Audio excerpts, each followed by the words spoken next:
So we see here Yahushua coming after the tribulation. He's coming after the death, after the slaughter of the sheep, after all of that blood shed upon the earth. And as 2 Ezra 16 says, not a man shall be found. You be glad to hear a man's voice, and you won't hear it. So that sets me up now for, okay, people are saying that he's going to deliver us out of the lands he held us captive in. Okay, let's go back to the law on this. Let's go back to the law. Let's get this is a reminder of what he told us. He said he declared those things. He declared the end from the beginning. So here he is declaring the end from the beginning. This is Deuteronomy 28 and 29. We know Deuteronomy 28. We know what's in it. Okay, watch this. And you shall grope at noonday as a blind man gropes in darkness. You shall not prosper in your ways. You shall not only be oppressed and plundered continue. Wait a minute, let me say that again. You shall be only oppressed and plundered continually, and no one shall save you. No one. When you are in the land of your captivity, he is saying in the law, remember, he declared those things. He declared the end at the beginning. Here is them in the wilderness, and he's proclaiming to them, no one will save you. In those lands that we go off captive, no one will save you. I have to say this many times because people are going to come here surely and leave a comment, and they're going to miss this part.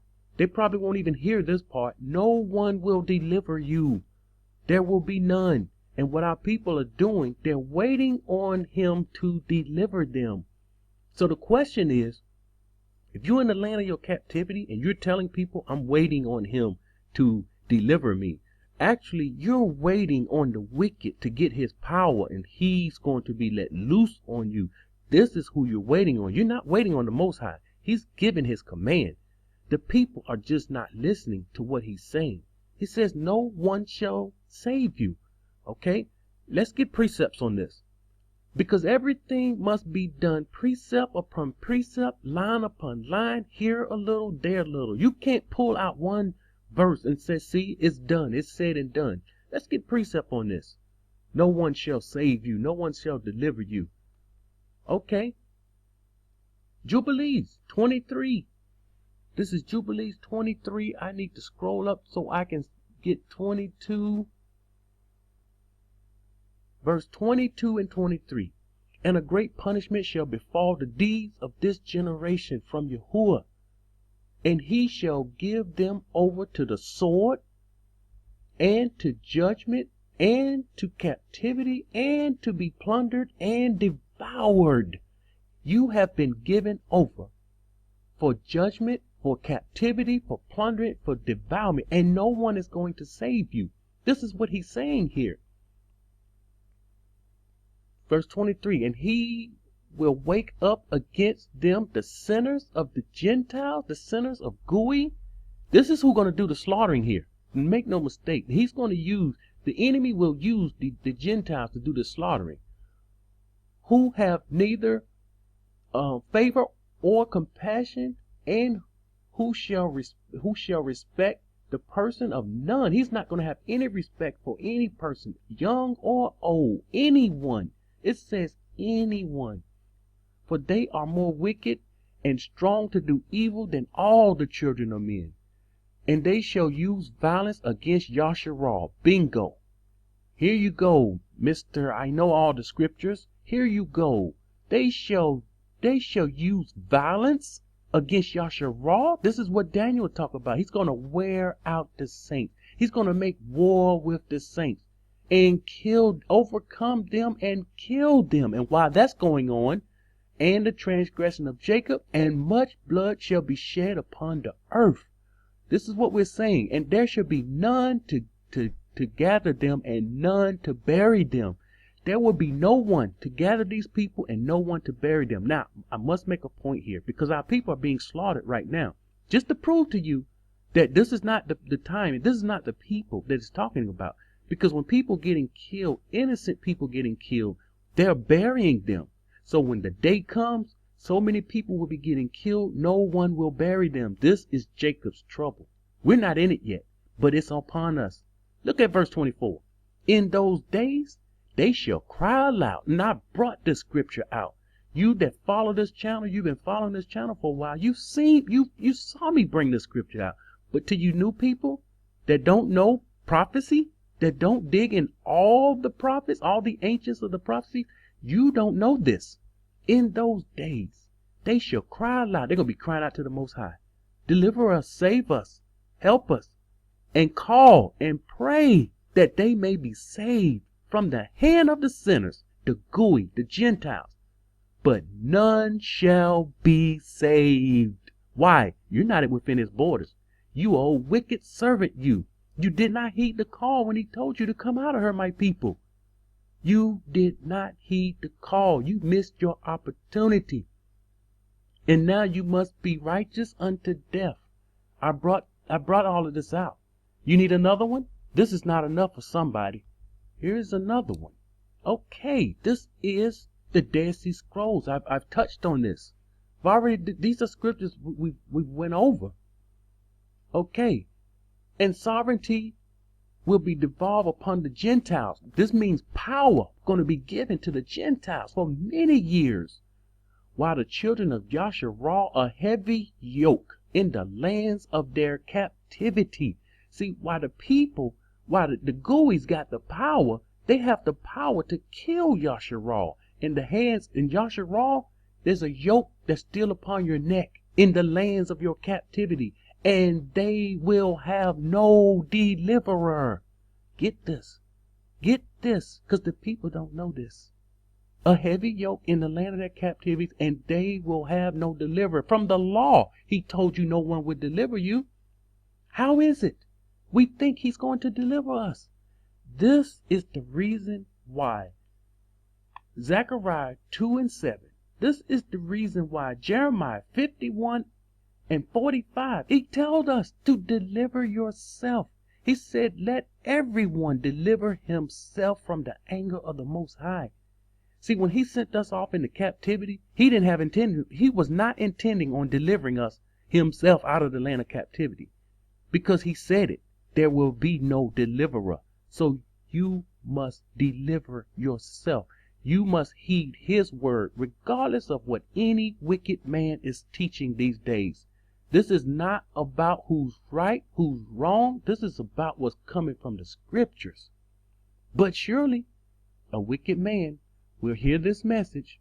They will hear these scriptures, and they will find a way to come against it. You wicked servant, you will be numbered with the hypocrites. There will be weeping and gnashing of teeth. We've already read that. Okay, now this is to the point of this video, something that my wife brought out in our Shabbat class. She brought out Matthew 7:13 and 14. We know this scripture, but watch this. Watch this. Enter by the narrow gate, for wide is the gate, and broad is the way that leads to destruction. And there are many who go in by it. So most people will be destroyed.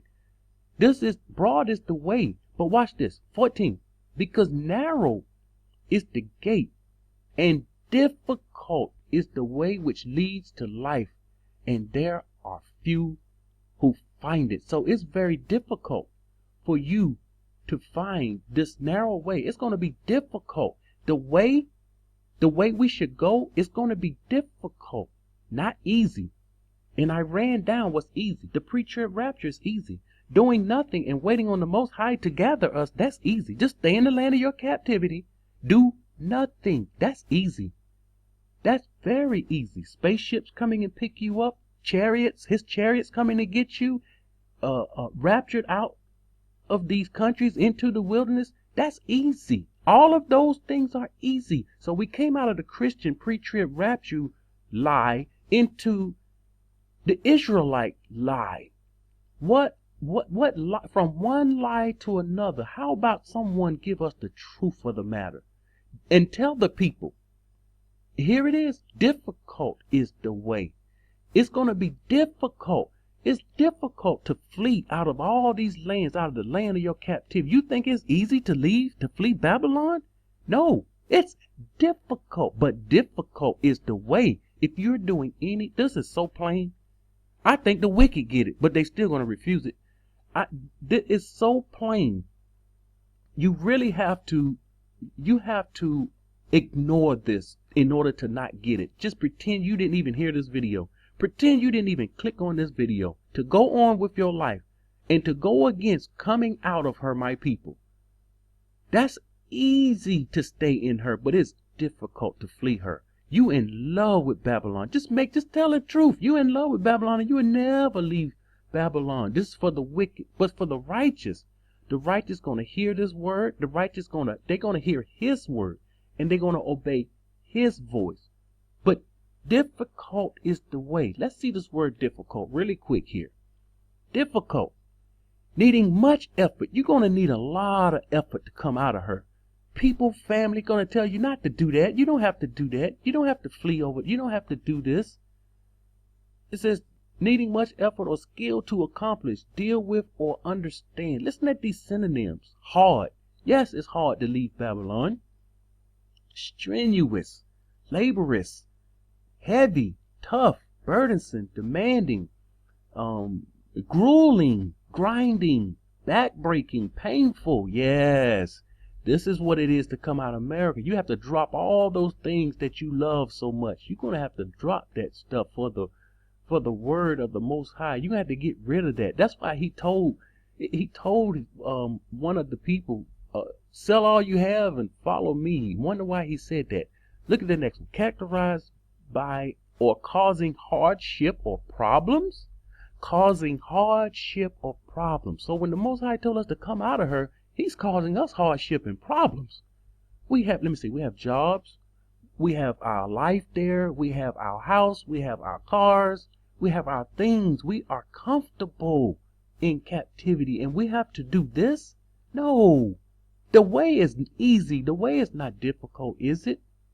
Look at this. Inconvenient. Yes, it's inconvenient to flee Babylon. It's convenient to stay in her. Awkward. Everyone gonna look at you. Oh, you must be crazy. You just left the land. You're a runaway slave. You know you're a slave. You're supposed to stay in the slave master's land. This is what we are to do, correct? Unfavorable. What we're doing is unfavorable. Very, very unfavorable. Listen, they're going to come against this video. And these people that's coming and saying crazy things, listen, I don't have time for it. I'm going to block you. I'm going to block you. I can't deal with this. Unfortunate, inappropriate, unsuitable. Unsuitable. This is not suitable for our people. They said we have to do what? Untimely, ill time. Let me see. The bottom. Troublesome. Yes. It's troublesome. Very troublesome. Tiresome. It's a long trip. Man, when we finished that trip, we were tired. Very tiresome. Trying. It's going to try you. It's going to test you. It's going to see who are you. Do you really love his word? This is what it do. It puts you through a test. So we seeing here that difficult is the way. And it's not the easy way. So if you're taking the easy way out, you are on the wrong road. You are not doing what he has commanded you to do. And it's too easy to just sit still. You know, this is the saying. Just sit still and see the salvation of the Most High. That one is that's just too easy. I'll leave you with one last scripture here. 2 Ezra 6:25 says, whoever remains from all of this that I have told you, whoever remains of all of this I have told you, shall escape and see my salvation and the end of the world. So there will be some that will escape. They will see his salvation at the end of the world, and the others that's wicked, not listening to his voice, they will be numbered with the slaughter, and they would have to be trustworthy, righteous until death. This was the end time timeline. Shalom.